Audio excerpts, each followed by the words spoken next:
Miner, and I'm a miner's son, and I'll stick with the Union till every battle's won. Tell me which side are you on? Which side are you on? Which side are you on? Which side are you on? I'm Charles Kuralt, and this is a broadcast about American labor, more specifically about American labor unions, where they've been, where they're at, where they're headed. This is as good a place as any to start. This is Southside Chicago, a piece of real estate drenched in labor history and drenched in labor's blood. It happened a long time ago, and yet it happened in our own time, May 30th, 1937. The CIO was trying to organize the steelworkers. There was a Memorial Day picket parade here, outside Republic Steel. The steelworkers hadn't had a union worth the name ever since they were crushed in the great bloodletting at Homestead, Pennsylvania in 1892. But now, in 1937, in the midst of a Great Depression, with a federal government that says labor has the right to organize, the steelworkers are trying once again. And once again, it happens, as it had often happened before in American history. Police move in, marchers break ranks. They turn, they run, but not fast enough. They are shot down and clubbed. Blood is spilled. Brains are smashed. Union organizing set back. 10 dead, shot from behind. These films were so inflammatory at the time, they were not released to the public. But in one generation, ours, labor has come up from being shot at just for trying to organize to a height of organization so lofty that one union can bring most of the nation's airlines to a halt, with hardly any more reprisal than a growl from Congress. Or another union can paralyze the nation's biggest city, stop every subway and bus for 2 weeks, and answer a court injunction in the famous last words of its leader, Mike Quill. The judge can drop dead in his black robes. We will not call off the strike. There have been harsh words in the past, too, but today the big unions can put their money where their threats are. For the unions have also entered the so-called age of affluence. Behind the plush facade of union headquarters lies a bedrock of union wealth. Behind the front lie reserves of office buildings, apartment houses, hotels, motels, hospitals, summer camps, welfare centers, and political power. But the surface impression of a country at work, gainful and prosperous though it is, can also be deceptive. For unions everywhere are facing tough problems: automation, loss of jobs, a letdown in organizing, hostile legislation, charges of corruption, and alienated public opinion. I would think that they should consider the public more, and if they do that, the public will have more sympathy for them.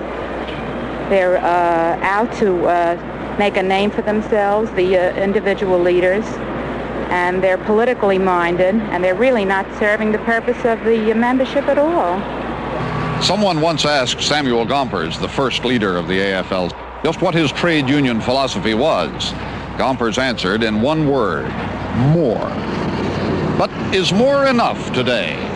If nationwide strikes hit the public, will the public hit back? And where is the spirit of yesteryear? Is that what American labor needs in the 60s? A good shot of the spirit of the 30s? Just what is the state of the unions? CBS reports the State of the Unions. Now, here again is Charles Kuralt. An old labor song says, "There is a power in a band of union men." And here is a symbol of that power today. Walter Reuther, head of the auto workers, getting the ear of the President of the United States. To union supporters, it is a sign of reassurance that when organized labor talks, government will listen.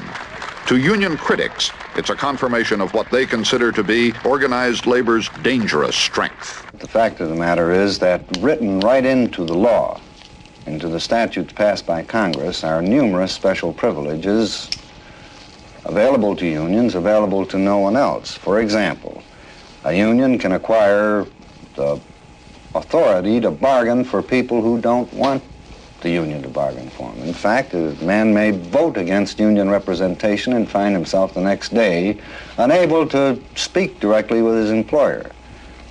For the union, under the law, has acquired the exclusive bargaining status. The fact that some 10 million Americans are forced to belong to unions in order to hold their jobs has led to the concentration of political and economic power in the hands of union officials, which gives them the power to shut down a whole industry or to shut down the whole country or to intimidate politicians. But union power today may be more apparent than real. Walter Reuther, who leads a big, rich auto union, and such a man as Cesar Chavez, who leads a small, weak farm workers union, have one thing in common. Both are members of a minority. Most workers in America today don't belong to a union at all. Out of a total workforce of 77 million Americans, only 17 million wear the union label. And while many Americans believe unions have become too big for their britches, union organization has stood almost stock still for the last 15 years. One reason is we have entered a new era, an automated industrial revolution. Incredible high-speed mechanization has increased output 74% in the past 15 years, but with less than an 11% increase in man-hours. In other words, it takes fewer workers to turn out more goods. That in turn means a decline in union membership. Most of the unions in basic production industries face the same problem. Old jobs are being done away with, new ones are coming into existence. The old jobs are where the unions were strongest. The new jobs are where the unions are weakest. America is changing from a blue-collar country of factory workers to a white-collar country of office workers. Traditionally, most white-collar workers have resisted union organization. Yet this is where the unions are beginning to make their biggest gains among office workers, teachers, municipal employees, nurses. And those who have joined have been willing to strike, if necessary, to get the benefits they feel they've been denied so long, like a nurse in San Francisco. We've tried peacefully, for so long, and I think we've had very little success with all this. And there comes a time, when you have to take a more drastic measure, and I feel this is what we've done. But no matter the merits of the case, strikes are hardly ever popular. And it seemed at the time the one strike that typified on a national scale the rub between public interest and the rights of labor was last summer's airline strike. The strike broke the government's guidelines on wage increases, and the air was soon rent with demands that Congress pass a law. No union has the right in time of war, when you don't have a free economy but a defense economy, with men dying in Asia, to insist on inflationary wage increases in the United States, because that is a blow against everybody in this country. And so at the time, we pointed out, in this historic debate in the Senate, who's been in the wings? Why, the Union for American Airlines, Pan American, Braniff, all the Teamster contracts, Telephone, General Electric, Westinghouse. All your major labor agreements are going to be up for renegotiation in the next few months. Anyone think that if this union can get what it got finally by using its naked economic power, these other unions aren't going to get as much? And of course, every union leader is going to try to get more. So inflation was an issue. Prices were an issue too. And of course, the sad thing is that we're in for not an inflationary spiral, but we're in for an inflationary tornado.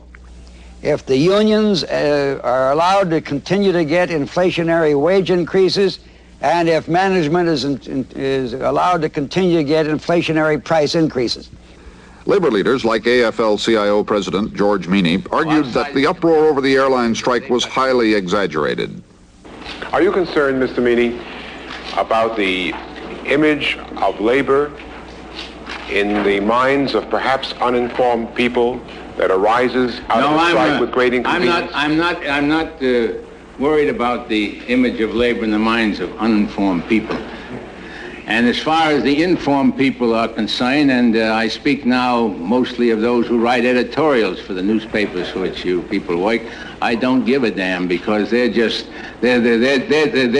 least informed on these things. They say that this is some kind of an emergency or could affect us. That is absolute bunk. I don't see the ordinary citizens of this country upset by this. People are getting around. In fact, the only people who seem to be upset are the people who write the editorial. In fact, more people were upset than George Meany apparently realized. The Gallup poll showed that 54% of Americans would favor government action to stop strikes, compulsory arbitration. The man on the street, the pollsters said, thinks unions have too much power. Well, the unions these days are taking advantage of the public. They should give the public more consideration. You know, each one of us are working people, and we also have a stake in what goes on. Unions are entitled to whatever they're asking for. But when they start to tie up a city like this, it's really disaster, and it should be never allowed. And Congress should do something to stop this thing. But to union leaders, like George Meany, compulsory arbitration was a threat to free labor. I don't see any great inconvenience to the public to the extent that you should do something so fundamentally drastic as to take away the rights of workers. These are free workers. They're free men. And they've obeyed the law. They are on a legal strike. The airline strike just disrupted things terribly. Are we just coming to the day when public employees aren't going to be able to strike at all?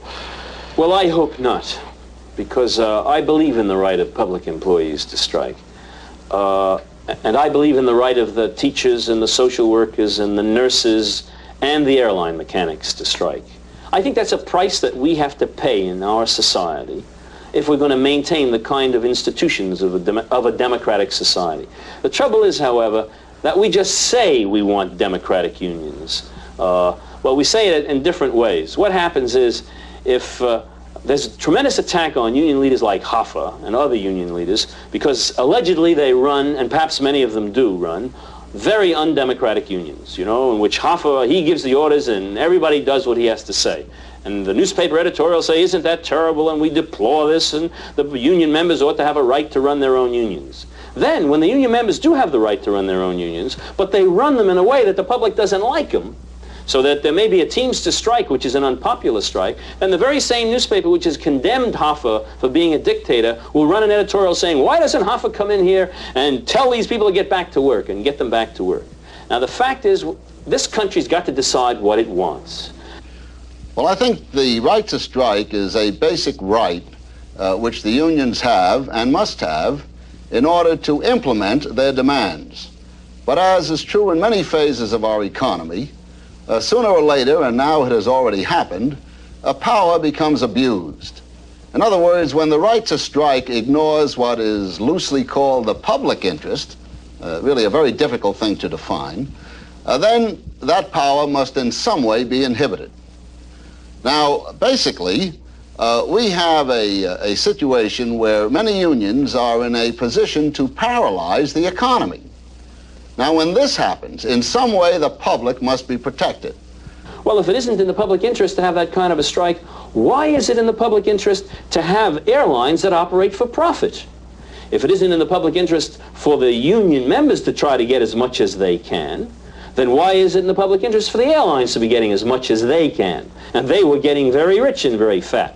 So I would say that if there really was a concern about the rights of the airline mechanics to strike, then the airlines ought to be nationalized. And then the people, the airline mechanics, would be public employees, and then we could argue the question. The fact is they aren't public employees in the case of the airlines. Now, I think we are going to have strikes that will cause a great deal of inconvenience and a great deal of disruption. And they will be very painful for everybody involved.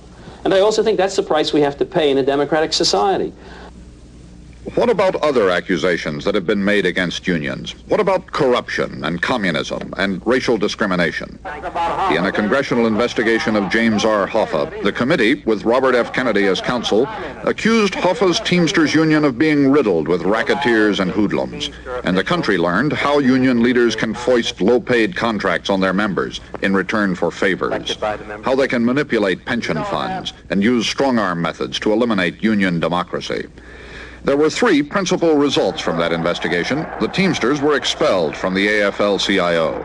Congress passed a law requiring all unions to make their finances public, and Hoffa became more powerful as the Teamsters membership rallied to his aid.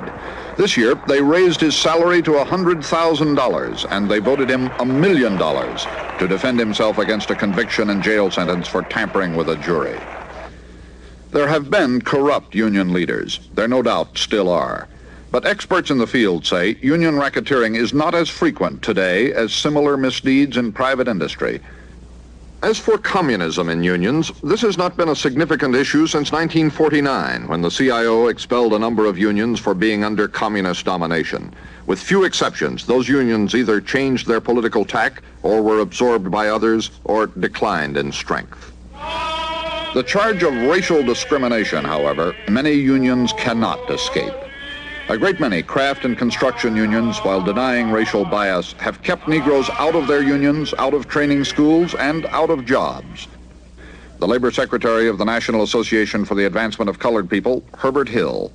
There are some unions like the United Packing House Workers and the United Automobile Workers Union, unions that are rooted in the CIO industrial tradition, that continue to struggle for racial justice within the community and within the workplace. But the fact of the matter is that now, 10 years after the merger between the AFL and the CIO, the rate of racial integration in the major skilled craft unions of the AFL-CIO is slower than the rate of integration of Negro children into the public schools of Mississippi and Alabama. AFL-CIO leaders say they are against discrimination. I would say if anyone who feels he has a complaint, as they've been doing over the years, they've gone to the proper agency talked with us, and where we find that the complaint is justified or it's proven that the union's not doing right, then the building trades intends to take the proper action to correct this. But if union leaders say they're against discrimination, here's the construction trades record in such a city as Cincinnati, 1965. The Negro population was 28%. There were 550 union bricklayers, 2 Negroes, 120 union plasterers, 6 Negroes, 2,200 union carpenters, 11 Negroes, 500 union plumbers, no Negroes, 625 union electricians, no Negroes. And if you happen to be a skilled Negro electrician in Cincinnati, what do you have to do to get a job? Well, I have one last solution. And I think it's similar to the job that the Negro musician had to do back at the turn of the century. I probably have to go to Paris, walk the Eiffel Tower, maybe go to Rome, redo the Colosseum, go to Moscow, light it up brilliantly at Christmas time, and then somebody will finally say, gee, you know, this guy can really wire houses, you see? And then probably with that, the Americans will finally say, well, maybe this guy can put a plug in my house, you know? Well, the AFL-CIO has a very well-stated policy against discrimination, doesn't it? Well, you know, a policy that is not enforced is not a policy. A policy that is simply used for public relations purposes, a policy that is simply an exercise in pious ritual, this is not a policy. A policy is only a policy to the degree that it becomes a day-to-day reality. Unions are under attack from different quarters, but many union members, as a result, cling all the closer to their organizations because of what their unions do for them. We turn to that aspect of the state of the unions next.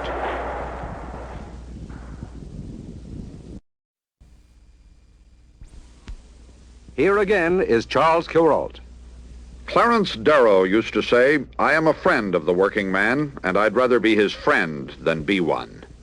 The history of the American labor movement is the history of men trying to earn a little more bread with a little less sweat. It's a century-long journey from the 12-hour day and the 7-day week with no security to an 8-hour day and 5-day week with overtime, severance, pensions, hospitalization, and grievance machinery. The union movement had deep roots in American history, but exploded as a mass movement in the factories about the time of the Civil War. The high points are faded names: National Labor Union, Haymarket Riot, Knights of Labor, the Molly Maguires, Homestead, Ludlow, Eugene V. Debs, Silvis, Powderly, Samuel Gompers, the IWWs. And part of the union movement was the battle to prevent millions of children, or just one child, from working 12 hours a day in a factory, 7 days a week, for less than $2 a week, all worn out before they were 12. The union movement was also the time of the 1930s, a time of sit-down strikes and company lockouts, a day of company goons and union goons, stool pigeons, scabs, spies. But those days are largely gone. The days of speed-up, stretch-out, blacklist, yellow dog contracts, the days of child labor, sweatshops, and exploitation of women. These in the main are either things of the past or on the way out, or if they still exist, they exist in a different, less violent, more subtle way. And the biggest name in American labor history, John L. Lewis. He probably did more than any other man to raise the paycheck of every worker in the country. Lewis told them how to do it. What are we going to do about it? Well, we just aren't going to do anything about it until the workers of this country rise in their might, organize, express themselves, and demand that something be done about it.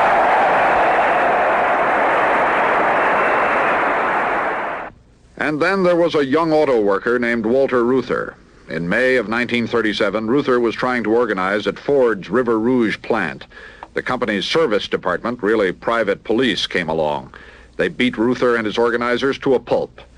Walter Reuther wiped the blood off his face and went on to organize the whole industry. If you want to know what the state of the unions is, if you want to know how goes organized labor, you'll find one answer here. This is the final assembly line of the Ford Motor Company at the River Rouge plant in Dearborn, Michigan. This is mass production, beltline production, one car every 54 seconds. The American public, which is mostly non-union, thinks of a big union like the UAW as a contentious and monolithic giant, maybe too big for its own good. Union members don't see it that way. For the auto workers, the union isn't a distant and impersonal dues collector. The union is right where they spend 10 hours a day, 6 days a week, right on the line.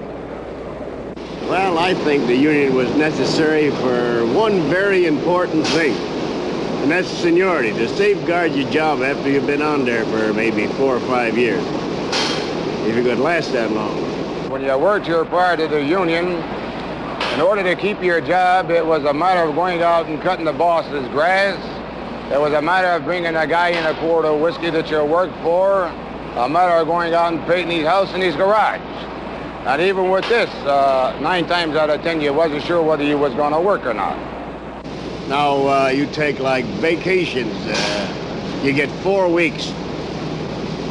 Why, if you asked for a vacation 30 years ago, they'd have thought you're nuts. There was no relief time.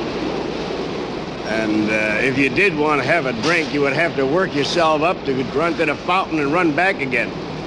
Now, when the union came in, well, we got relief time. If you had to go to hospital, they sent a man down, let you go to hospital. No such thing before. There's work standards today. At least the work standards man is out in the open. Before, he used to stand behind a post with a clock and timing you. But now it's out in the open, and if that were too high, you can tell them it's too high. Tell your supervisor it's too high, and they'll try to do something. Assembly line work is really unique, isn't it? I don't know how long I'd be able to take the monotony of it. Well, you get so that you pace yourself. You get so that the job comes easy to you. If you watch him do that operation, you say to yourself, that's very simple. Well, the idea is he made it look that simple by accomplishing and doing it often and often. Finally, practice makes perfect. You get in a pattern that you just go along. See, you can daydream. Once you know the job, you just keep on daydreaming and do the job, see? And do it perfect, too, if you want it. It's not actually hard work, but it's very monotonous and very tedious. And I think a lot of it is due to the fact that it's a continuous, close operation. I was on the line for 3 years, and it's very hard, because that's all you do is one operation all day, 10 hours. And if you think that's fun, just come and try it. As far as I'm concerned, I think the union has done more to fight discrimination and to bring along harmony among the black workers and the white workers together than some of the churches or many other organizations or the laws that's being passed in the city. So we really don't feel the pressure of black and white on the line. Well, you must understand this. Just because there is a union, you still have to produce.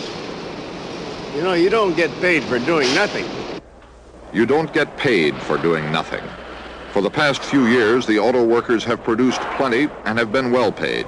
Overtime, in many instances, has raised the average base pay of $125 a week to more than $200 a week. Base rates for skilled workers are even higher, though there's been grumbling that they haven't gone high enough. But even with threats of strike, union relations with Ford have been good.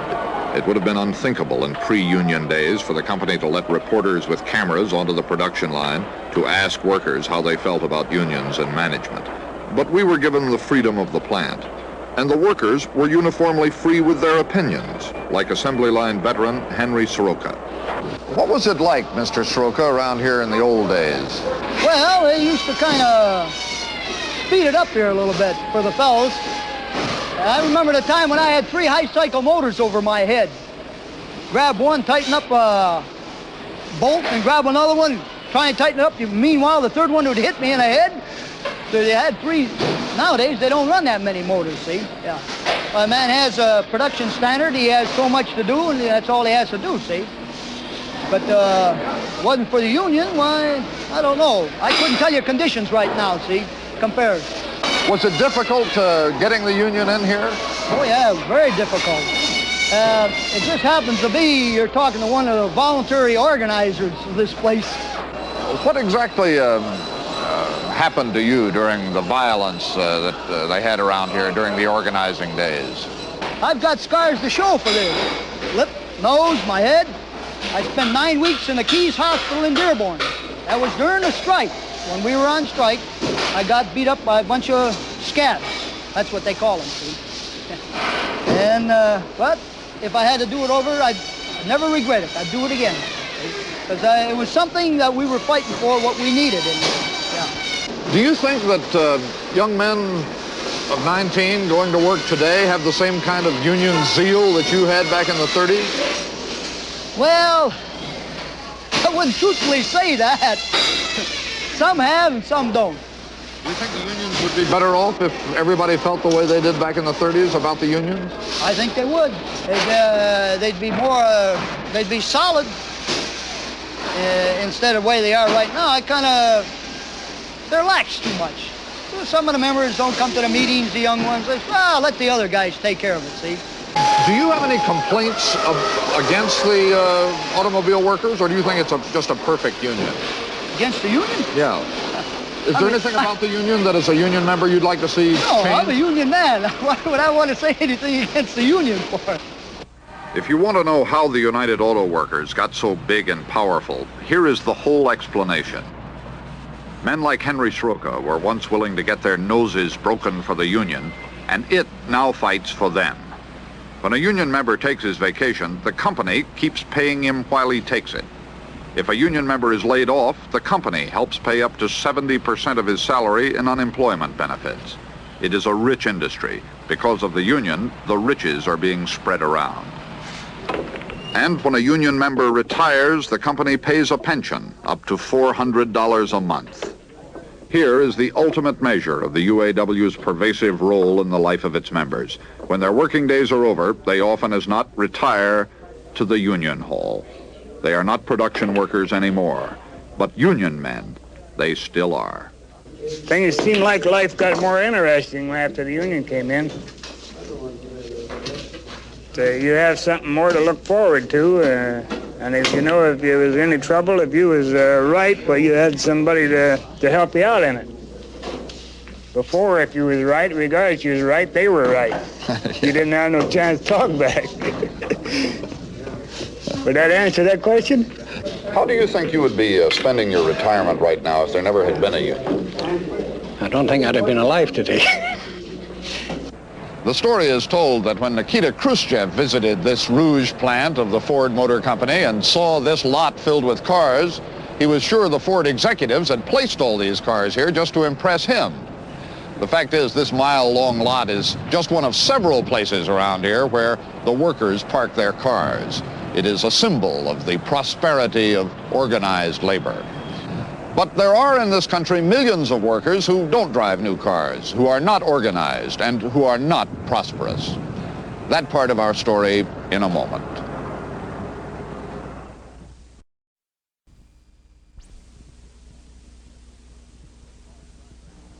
When John Steinbeck wrote about the grapes of wrath, these are the grapes he meant. The ones that grow in tens of thousands of hot and dusty acres here in the great central valleys of California. Some things have changed since those wrathful days of the 30s. The Okies are called migrant agricultural workers now. Their camps are a little better, their pay is a little better. But the sun is just as hot. The work is just as hard. And the Mexican Americans, the Filipinos, the sunburned Southerners who stoop and sweat in the fields are still among the dispossessed. The difference is this, that in 1966 it has occurred to a few of them that they ought to have a union. There have been many criticisms. They've been criticizing us. We're even treating us communists. This is not communist because in Russia you can never go on strike to join the union. This is the union they formed, the United Farm Workers Organizing Committee, under the banner of the AFL-CIO. For more than a year, this union has led a bitter strike against the grape growers of Kern and Tulare counties, and a vigorous organizing campaign from the fringes of the vineyards. This, too, is a part of the story of American unions today. Persuasion, organization, and struggle are still going on in this country. Most civil service workers, most white-collar workers, most textile workers, most laborers, most farm workers are not yet organized. And the unions trying to organize them are not fat and rich. This one has no pensions, no recreation halls. It has hardly any contracts. All the obstacles the steel workers and the auto workers faced in the 30s, this union still faces. And all the weapons they used, it is using. Sit down, walk out, boycott. The union's leadership is, like its membership, campesino, which is the word for field worker. And its rallying cry is huelga, which is the word for strike. I think that all of us are looking for a place under the sun. By that I mean for a union that we can belong as farm workers, which is going to be built by farm workers, and it's going to be for farm workers. Their leader, Cesar Chavez, started out as a migrant field worker with a 7th grade education and a single passion to start a union for field workers. That he did, and he has since been called the most persuasive labor leader to come along in a generation. His union members followed him this year on a 250-mile pilgrimage from here in Delano to the state capitol in Sacramento. They would follow him to the ends of the earth. From here, it already moved to Texas, where we have 5 small contracts, and it's going to go from California through all the states going east, Arizona and New Mexico and Texas, and it's going to not stop until it goes to the furthest corner of this country, New York, Maine, way up there, because over there too there are workers who need a union because they're farm workers and because they're suffering the same things that you and I are suffering in Delano.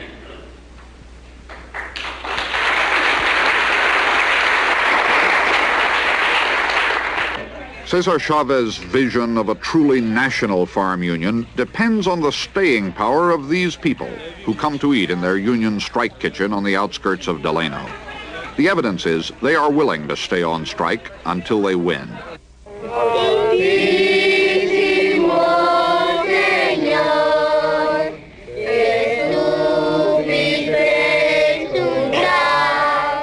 The union, the strike, the movement has a deeply religious character. The migrant ministry of the California Council of Churches is on the side of the union, and many of the strikers firmly believe so is God.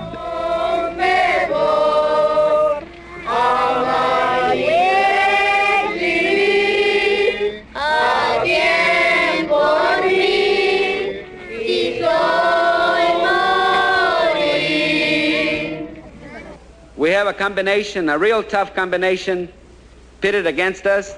plus an outside union coming in to take advantage of that situation at this moment when all of us have been working for so hard, 11 months trying to build a union.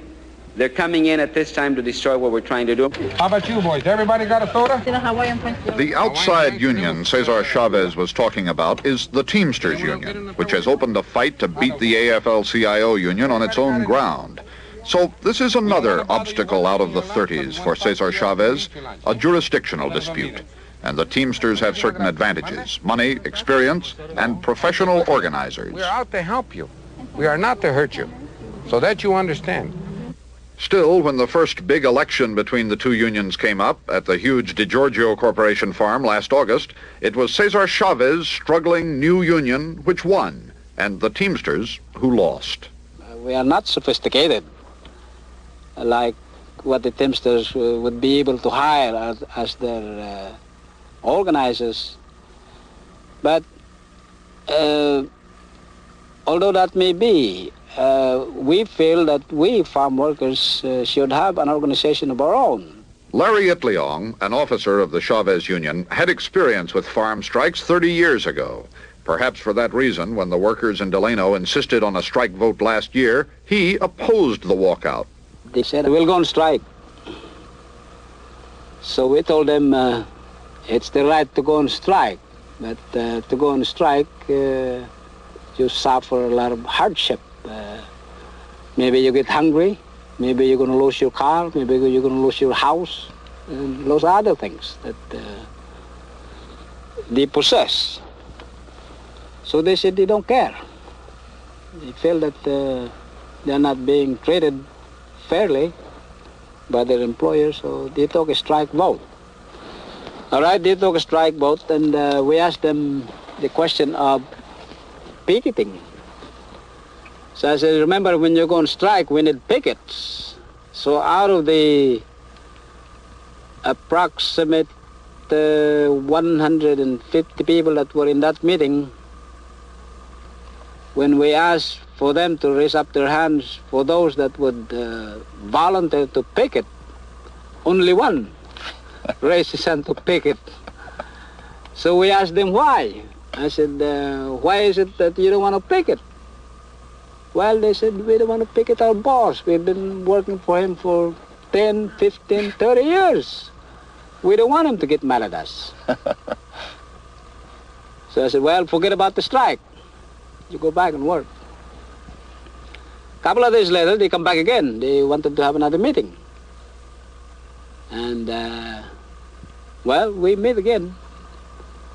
The question of picket was the primary problem we had. So they said that they will picket.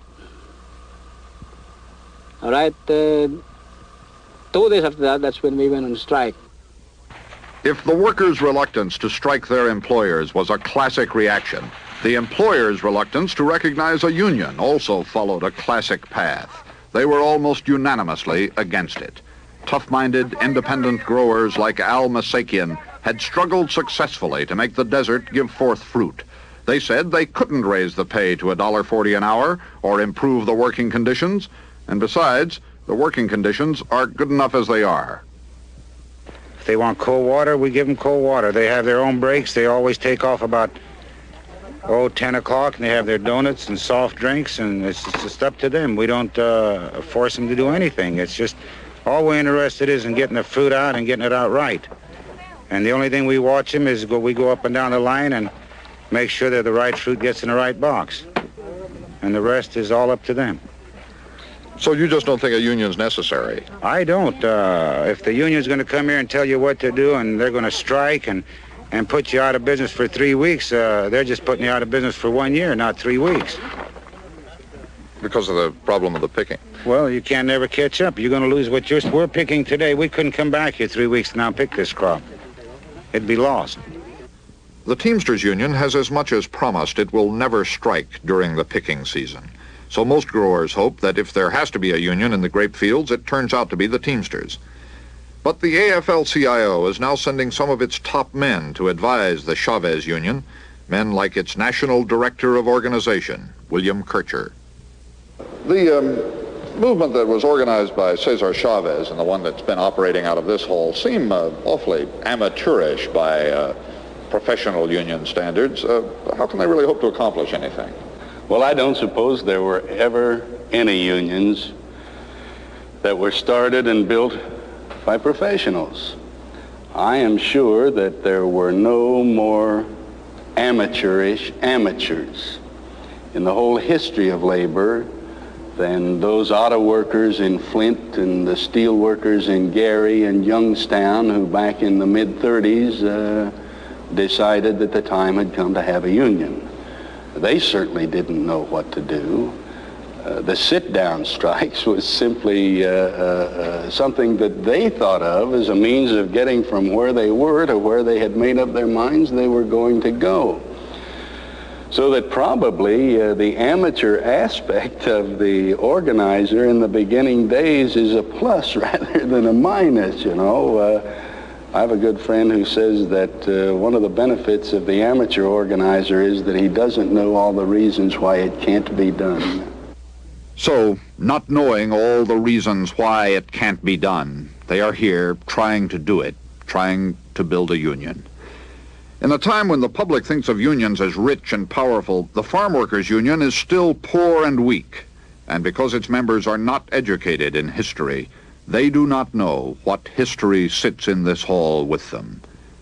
And when they stand to sing, they do not know that other voices in other accents have sung this song before. In English, it is called Solidarity Forever. Solidaridad pa' siempre. Solidaridad pa' siempre. Que viva nuestra unión. ¡Viva la huelga! The State of the Unions continues in a moment.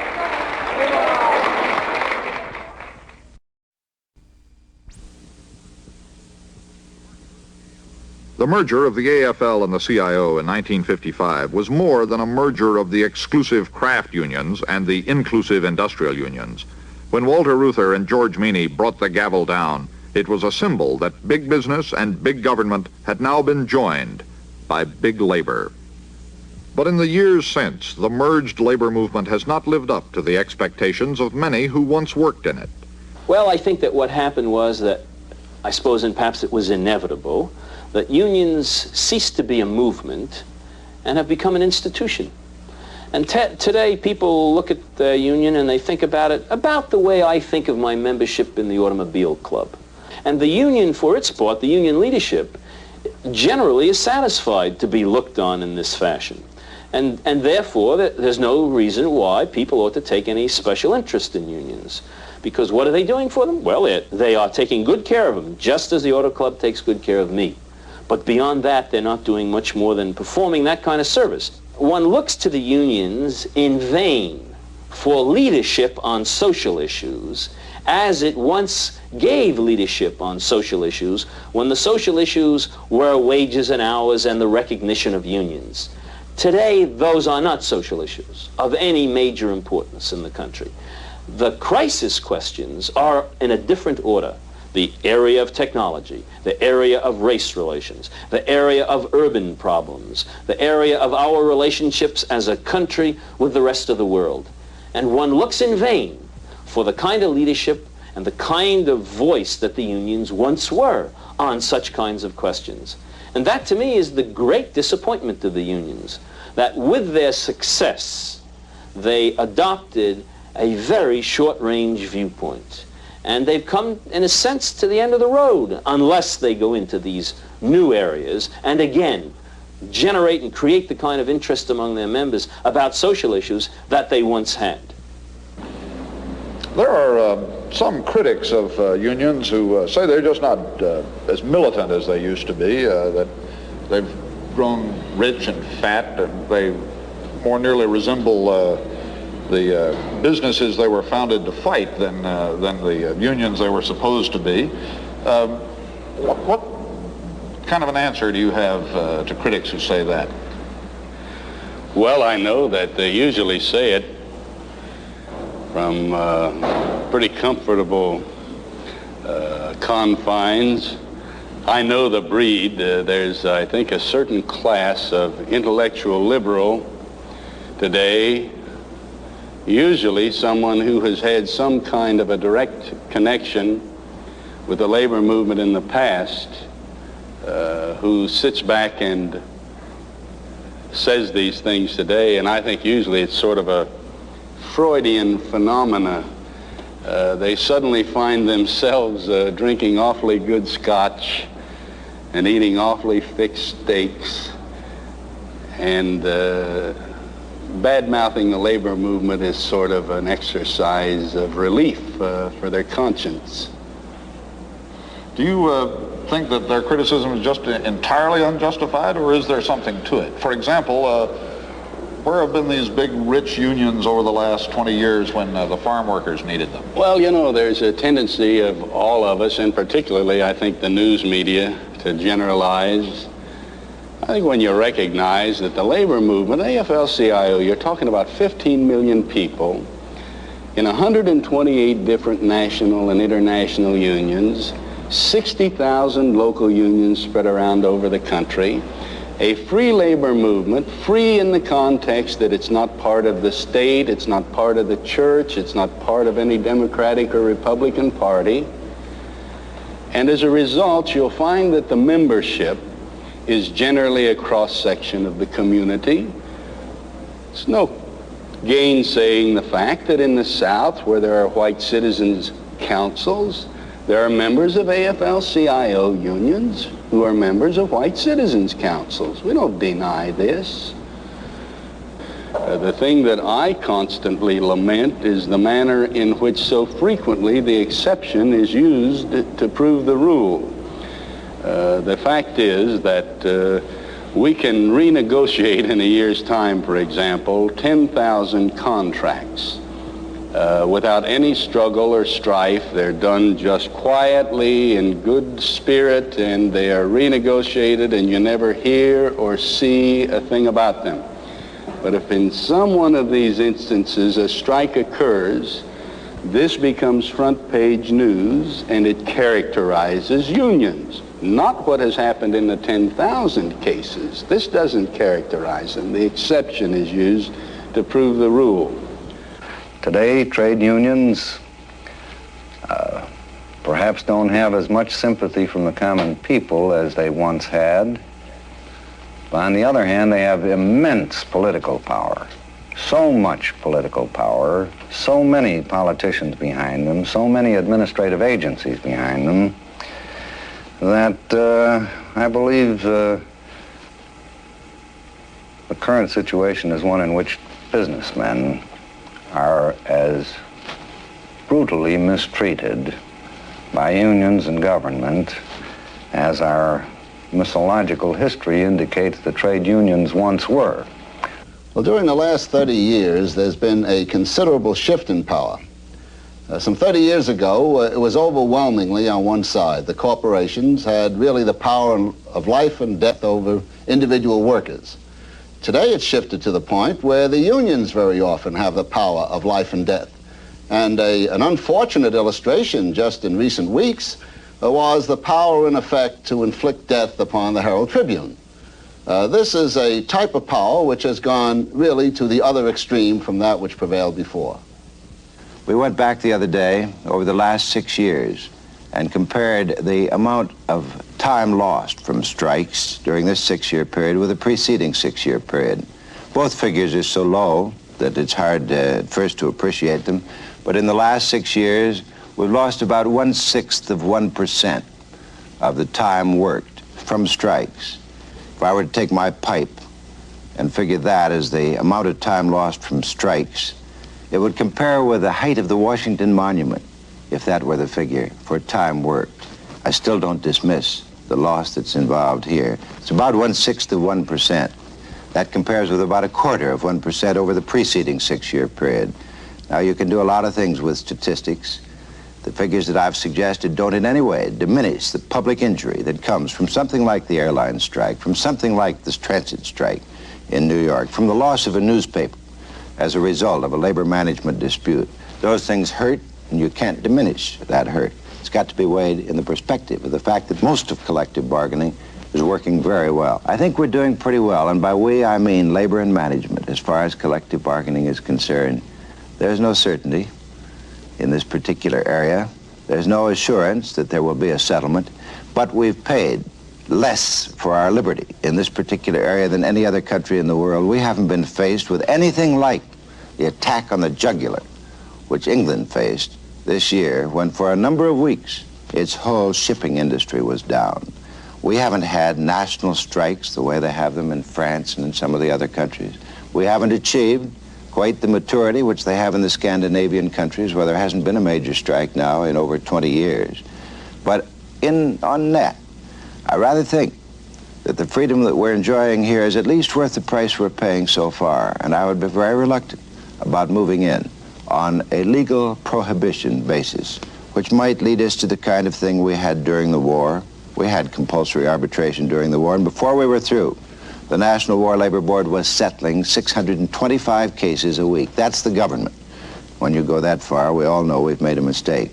We'll find answers which are in between some way, but they're going to be compounded largely of voluntary, private responsibility. They're going to involve the ability of people in this country to lead and to lead themselves, rather than to rely on the power to command, which we don't like. It will not be a perfect answer. It'll have to be weighed in terms of freedoms being worth what it occasionally costs. In 1866, when the National Labor Union took as its slogan, 8 hours work, 8 hours sleep, 8 hours for what you will, the country was scandalized. 100 years later, even the crustiest foe of labor accepts the idea of the 8-hour day. But the unions still have the capacity to scandalize. That is because they have an antagonistic reason for being. They do not exist for the comfort or convenience of employers or of the rest of us. They exist to fight for their members, and the best of them do not forget that. Obviously, unions can be guilty of greed or stupidity. But since corporate profits continue to soar, since living costs are up, and since union members can read, they cannot be fairly accused of being greedy or stupid if they try to negotiate better contracts for their members in the months ahead. And if, after negotiating, a union strikes, it is only fair to remember that strikes are inevitable in democratic capitalism. Someone once said, if labor and capital ever get together, it's curtains for the rest of us. This is Charles Kuralt for CBS News. Good night. CBS reports the State of the Unions was brought.